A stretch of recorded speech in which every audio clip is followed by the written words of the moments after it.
नमस्कार, sports talk पर आप सभी का स्वागत है। रात के 8 बज चुके हैं और हमारा स्पेशल सेगमेंट आपके सामने हाजिर हो चुका है। लगातार हमने बातचीत की है भारत बनाम न्यूजीलैंड के मुकाबले की। ओडीआई मुकाबला नंबर 2 हैमिल्टन में खेला जाना था, लेकिन हुआ क्या? कुल मिलाकर के 12 ओवर 5 गेंदों की गेंदबाजी की गई, 89 रन बने और एकमात्र विकेट टीम इंडिया का गिरा, वो भी शिखर धवन का रहा।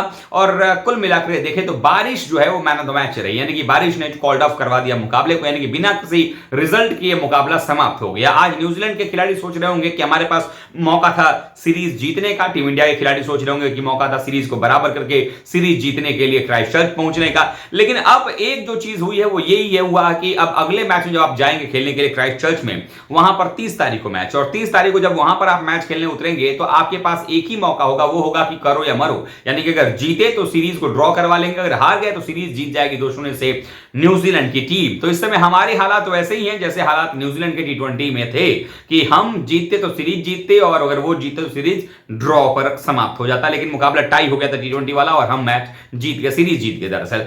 अब यहां पर सवाल उठता है कि जो दूसरे ओडीआई मैच की जो प्लेइंग 11 थी उससे कितने सेटिस्फाइड आप सब या हम सब हैं, क्योंकि हमने यही देखा कि इस टीम के अंदर में जो 11 प्लेयर्स होने चाहिए वो 11 प्लेयर्स में से 6 बॉलिंग ऑप्शन मिसिंग थे पहले ओडीआई मैच में। उसकी भरपाई कर ली गई, 6 बॉलिंग ऑप्शन आ गए इस मुकाबले में। लेकिन अगर आप देखेंगे तो आपको यह अंदाजा लगेगा कि 6 गेंदबाजी ऑप्शन तो आ गए, लेकिन बल्लेबाजी में जिस खिलाड़ी को बाहर किया गया, जिसकी जगह पर एक और गेंदबाज को टीम में शामिल किया गया, वो गेंदबाज या वो जो बल्लेबाज था जो गया वो शायद जाने लायक नहीं था। यानी कि संजू सैमसन की हम बात करें, ऋषभ पंत को लगातार मिल रही बैकिंग, टीम इंडिया का वाइस कैप्टन बना देना, यह दिखाता है कि टीम इंडिया मैनेजमेंट जो है वो कहीं ना कहीं आंखों पर पट्टी बांध करके इस समय मैच देख रही है। सोच समझ जो है वो बिल्कुल समाप्त हो चुकी है कि आखिरकार पंत को कब तक मौके दिए जाएंगे। जो खिलाड़ी पिछले मुकाबले में अच्छा रन बना करके आया है, जो खिलाड़ी पिछले मैच में आपके लिए पारी संभालता नजर आ रहा था, उस खिलाड़ी की टीम में जगह नहीं बन रही है। और जो प्लेयर यहां पर टीम के अंदर लगातार खराब परफॉर्मेंस कर रहा है व्हाइट बॉल क्रिकेट में, उसको टीम में लगातार मौके दिए जा रहे हैं। खैर, भारतीय टीम की अगर बॉलिंग डिपार्टमेंट की बात करें तो हमारे पास 3 तेज गेंदबाज आज भी नजर आ रहे थे। उसके अलावा दीपक हुडा भी थे, वॉशिंगटन सुंदर भी खेलते नजर आ रहे थे। तो हमारे पास कुल मिलाकर 6 बॉलिंग ऑप्शन हम आज देखते हुए नजर आए। लेकिन आप सबसे बड़ी बात यह जानेंगे कि इस मुकाबले में शिखर धवन ने कहा कि हमें छठा बॉलिंग ऑप्शन चाहिए था, इसलिए हमने संजू सैमसन को ड्रॉप करके दीपक हुडा की एंट्री टीम में करवा दी थी। अब सवाल यही उठता है कि आपने दीपक हुडा की एंट्री करवा ली क्योंकि आपको छठा बॉलिंग ऑप्शन चाहिए था। अब एक सवाल यह भी है कि शिखर धवन अपने बारे में कब फैसला करेंगे। शिखर धवन एक ऐसा खिलाड़ी जिनको T20 मैच से कहा गया कि आप T20 खेलने लायक नहीं है, आप T20 नहीं खेलें। उससे पहले उनको टेस्ट मैच से बाहर कर दिया गया था। अब एक ऐसे इकलौते वाहिद प्लेयर हैं जो कि टेस्ट मैच में भी जगह नहीं बना पाते हैं और T20 में इसलिए नहीं जगह बना पाते क्योंकि धीमा खेलते हैं। अब धीमा खेलने वाला प्लेयर ओडीआई में भी धीमा ही लग रहा है, यानी कि ओडीआई में भी जो शिखर धवन की पारी है वो धीमी लग रही है, उसके बावजूद उनको टेस्ट मैच में नहीं खिलाया जाता है। तो टेस्ट से भी गए, T20 से भी गए और अब ऐसा लग रहा है कि ओडीआई से भी जाने वाले हैं। लेकिन शायद कोई कॉन्ट्रैक्ट साइन कर लिया हो, ऐसा प्रतीत होता है। ऐसा माहौल बनाया गया कि धवन ही ओपनिंग करेंगे रोहित शर्मा के साथ में अगले वर्ल्ड कप 2023 का वर्ल्ड कप। अभी उसको साल भर बाकी है, अगले साल भर में इनका उम्र भी बढ़ेगा, इनकी फिटनेस ऐसा तो है नहीं कि दिन प्रतिदिन ये और भी युवा होते चले जा रहे हैं, ऐसा तो हो नहीं रहा है। लेकिन शिखर धवन की बल्लेबाजी बड़ा कंसर्न रही है। एक बार फिर से हमने ये देखा कि किस तरीके से आज के मुकाबले में जब जरूरत पड़ी, जब बारिश की वजह से खेल रुका था, तो स्कोर था, पहली बार जब रुका था खेल तो 4 ओवर 5 बॉल में 22 रन था बगैर किसी नुकसान के। लेकिन जब 4-4.5 घंटे के डिले से जब खेल फिर दोबारा से शुरू हुआ तो रिवाइज टोटल जो दिया गया वो था कि भाई 29 ओवर में आपको रन बनाने होंगे, 29 ओवर आपको खेलने का मौका मिलेगा। और उन 29 ओवर में अब आपको पावर प्ले का फायदा भी उठाना था कि 6 ओवर तक का पावर प्ले आपको दिया गया था।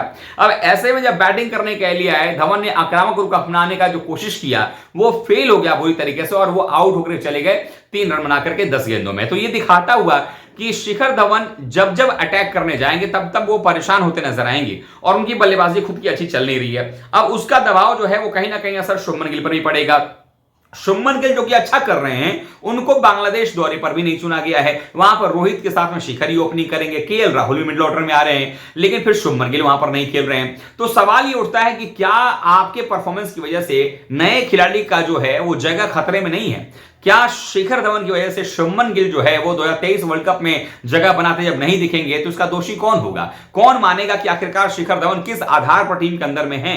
क्योंकि अभी भी शायद ऐसा लग रहा है कि शिखर धवन और टीम मैनेजमेंट ये सोच रही है कि जो धवन की पारी है, जो 80-90 के स्ट्राइक रेट से बैटिंग करते हैं, ये वही स्ट्राइक रेट है जो कि आपको बताता हुआ कि आप पुराने जमाने के दिनों में क्रिकेट खेल रहे हैं। लेकिन जो नए जमाने का क्रिकेट है उसमें अभी भी अब 20 ओवर में 120-130 रन बन रहे हैं, जो कि टीम इंडिया को बनाने पड़ेंगे, उनके ओपनर्स को बनाने पड़ेंगे। नहीं बनाएंगे तो परेशानी लगातार बढ़ती नजर आएगी। टीम में एक और परिवर्तन किया गया था जिसके बारे में चर्चा किया कि संजू सैमसन को टीम में से निकाल करके दीपक हुड्डा को आप लेकर के आए, कोई इशू नहीं है। लेकिन फिर पंत टीम के अंदर में क्या कर रहे हैं, यह बड़ा सवाल है। कोई भी इसका सवाल का जवाब देता हुआ नजर ही नहीं आ रहा है।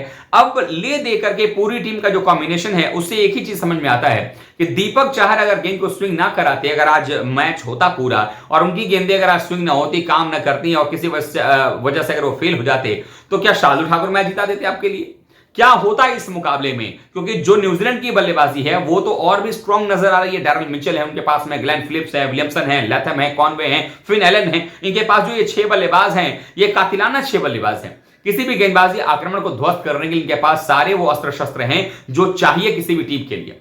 तो ऐसे में जब न्यूजीलैंड के खिलाफ हम खेलने उतरे हैं, दूसरे ओडीआई मैच से हमें क्या सीख मिली है? एक ही सीख मिली है कि पहले मैच में हमने सैमसन को चूंकि डिजर्विंग माना था, उनको मौका दिया, पंत तो खेलेंगे ही वाला मामला है, तो इसीलिए हमने बॉलिंग को कटौती किया। और बॉलिंग की वजह से जब हम हार गए तो अगले मैच हमने क्या कहा कि पंत तो खेलेंगे ही, छठा बॉलिंग ऑप्शन चाहिए, तो इस बार सैमसन को बलि का बकरा बना दिया जाए। सैमसन चले गए बाहर और टीम इंडिया जो है वो खेलती हुई नजर आई 6 बॉलिंग ऑप्शन के साथ में। लेकिन फिर भी कंक्लूजन नहीं निकल पाया कि तीसरे ओडीआई मुकाबले में अब टीम में क्या परिवर्तन किया जाएगा, टीम में क्या होगा। क्योंकि अगर थोड़ा सा और ओवर हो जाता, थोड़े और मैच को आगे ले जाया जाता, तो शायद कुछ कंक्लूजन निकल करके आता, लेकिन वो होता हुआ नजर ही नहीं आ रहा है। अब सोच ये है कि इसके बाद सीधे आपको बांग्लादेश जाना है, यानी कि जो 30 तारीख को क्राइस्टचर्च में मुकाबला होगा, उसके बाद बांग्लादेश जाना है। वहां बिग बॉयज जिसे हम कह रहे हैं टीम इंडिया के, वो आएंगे वापस। रोहित शर्मा, शिखर धवन ओपनिंग करेंगे, 3 पर विराट कोहली खेलेंगे। उसके बाद नंबर 4, 5, 6 की बात आती है, उसमें आपने केएल राहुल को भी भर लिया है, ऋषभ पंत भी वहां पर खेलते नजर आएंगे, एक बैकअप ओपनर आपके पास ईशान किशन भी वहां पर होंगे।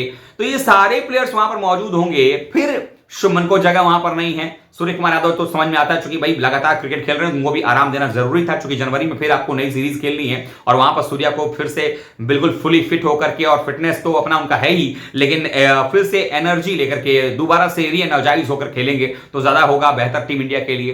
तो ऐसे में टीम इंडिया क्या 2023 वर्ल्ड कप के लिए जो टीम बना रही है, उसमें क्या इन नए प्लेयर्स की, जैसे शुभमन गिल हो गया, क्या इनकी जगह नहीं बनती है वहां पर? श्रेयस अय्यर का फ्यूचर क्या होगा ये पता नहीं चल पा रहा है। तो कई सारी चीजें एक साथ मिलकर के सामने आ रही हैं। तो हम सब यही अब देखेंगे कि टीम इंडिया की रणनीति क्या है। क्या शिखर धवन को नहीं चाहिए था कि खुद को भी ड्रॉप कर लेते? अगर कप्तान थे तो क्या हो गया, खुद को ड्रॉप कर लेते, खुद को नीचे थोड़ा खिला लेते, कुछ और ऑप्शंस की तलाश कर लेते यहां पे, या खुद थोड़ा सा अटैक करके खेलने की कोशिश करते। क्योंकि जितनी भी सीरीज जिम्बाब्वे में, वेस्ट इंडीज में या यहां पर खेल रहे हैं, सब में टुक टुक वाले धवन ही नजर आ रहे हैं। तो रन बनाना जरूरी है, लेकिन रन बनाने के साथ साथ ये भी ध्यान देना जरूरी कि रनों की जो गति है वो कैसे बनाई जा रही है। क्योंकि सामने वाली टीम आपको पावर प्ले में हरा रही है, मिडिल ओवर्स में हरा रही है, और आप रन बना करके भी बिना रन बनाने वाले इंपैक्ट प्लेयर की तरह से नजर आ रहे हैं। तो इंपैक्टफुल इनिंग खेलना जरूरी है। तो उम्मीद हम यही करेंगे कि आने वाला जो तीसरा मुकाबला है ओडीआई सीरीज का, वो सीरीज हम कम से कम ड्रॉ करा लें 30 तारीख को। और ड्रॉ कराने के लिए आपके पास में अच्छे बॉलिंग ऑप्शन होने चाहिए, और बैटिंग ऑप्शन में जो प्लेयर्स होने चाहिए वो प्लेयर्स भी परफॉर्मेंस वाले होने चाहिए। और तीसरे ओडीआई में आपको बहुत कुछ पता चल जाएगा आखिरकार वहां पर ऋषभ पंत कैसा परफॉर्मेंस करते हैं।